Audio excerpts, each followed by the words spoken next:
স্বাধীনতা তো কি বটে?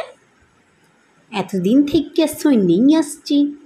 ইয়ার আগে একটি দল গেল, ওরাও শোনাইলেক যে তোরা স্বাধীন, আবার তোরাও বলছিস একই কথা। স্বাধীনতা তো কি ভেঙেই বল কেনে? আমরা মুখ্যু বিটি, গরিব বিটিয়ে আমরা কি করি এত সব বুঝবা?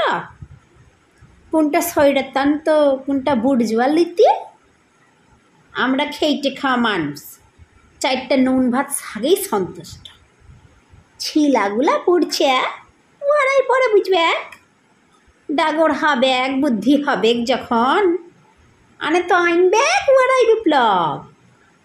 যেটা শুনে আসছি ঢের থেকে, আর ওরাই বুঝবে স্বাধীনতা তো কি।